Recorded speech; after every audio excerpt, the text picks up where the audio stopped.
الحمدللہ وکفا وسلام علی عبادہ الذین اصطفى اما بعد فاعوذ باللہ من الشیطان الرجیم بسم اللہ الرحمن الرحیم ثم اماتہ فاقبر ثم اذا شاء انشر سبحان ربک رب العزت عما یصفون وسلام علی المرسلین والحمد للہ رب العالمین اللہم صلی علی سیدنا محمد وعلی آل سیدنا محمد وبارک وسلم اللہم صلی علی سیدنا محمد وعلی آل سیدنا محمد وبارک وسلم اللہم صلی علی سیدنا محمد وعلی آل سیدنا محمد وبارک وسلم۔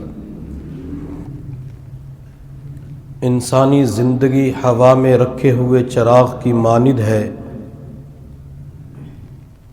جس طرح ہوا کے اندر رکھا ہوا چراغ ہوا کے ایک جھونکے کا محتاج ہوتا ہے، اسی طرح انسانی زندگی بھی ایک پل کی محتاج ہوتی ہے۔ انسان ایک لمحے کے اندر اس دنیا کو چھوڑ کر اگلے جہان منتقل ہو جاتا ہے۔ کسی کہنے والے نے کیا خوب کہا، زندگی کیا ہے ایک تھرکتا ہوا ننھا سا دیا، زندگی کیا ہے ایک تھرکتا ہوا ننھا سا دیا، ایک ہی جھونکا جسے آ کے بجھا دیتا ہے۔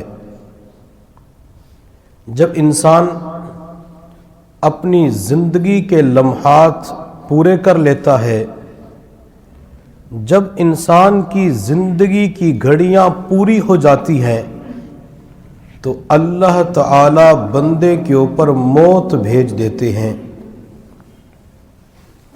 قرآن عظیم الشان کے اندر اللہ رب العزت نے ارشاد فرمایا، اینما تکونوا یدرککم الموت ولو کنتم فی بروج مشیدہ، تم جہاں کہیں بھی چلے جاؤ، مضبوط قلعوں کے اندر بند ہو جاؤ، یدرککم الموت، موت تمہیں وہاں پر آ کر پکڑ لے گی۔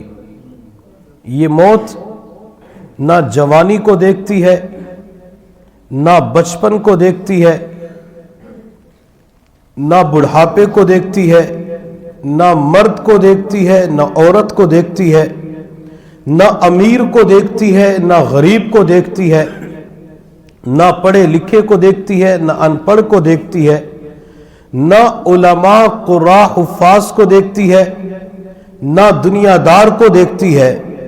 جب اللہ کی طرف سے بندے کے لیے آخری فیصلہ ہوتا ہے، بندے کے اوپر موت آتی ہے اور بندہ ایک لمحے کے اندر سب کچھ چھوڑ کے چلا جاتا ہے، اور یہ موت روزانہ اعلان کرتی ہے، انا الموت الذی افرق بین البنات والامہات، میں وہ موت ہوں جو بیٹیوں اور ماؤں کے درمیان جدائی ڈال دیتی ہوں۔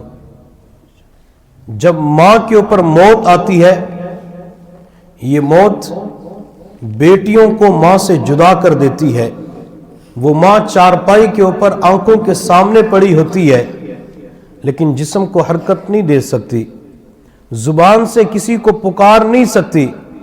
بیٹی رو کر امی کو پکارتی ہے، یا والد دنیا سے چلا جاتا ہے، بیٹی یا بیٹا والد کو پکارتے ہیں، لیکن والد کی طرف سے کوئی جواب نہیں آتا۔ اس جگہ بندہ چلا جاتا ہے جہاں سے لوٹ کر کوئی بندہ واپس نہیں آ سکتا۔ موت کا ایک اور اعلان ہوتا ہے، انا الموت الذی افرق بین الزوج والزوجہ، میں وہ موت ہوں جو بیوی اور خاوند کے درمیان جدائی ڈال دیتی ہوں۔ موت کا ایک اور اعلان ہوتا ہے، انا الموت الذی افرق بین کل حبیب، میں وہ موت ہوں جو دوستوں کے درمیان جدائی ڈال دیتی ہوں۔ جب کسی کے ساتھ دوستی ہوتی ہے، اس دوستی کو نبھانے کے لیے ہمیشہ کے وعدے کیے جاتے ہیں،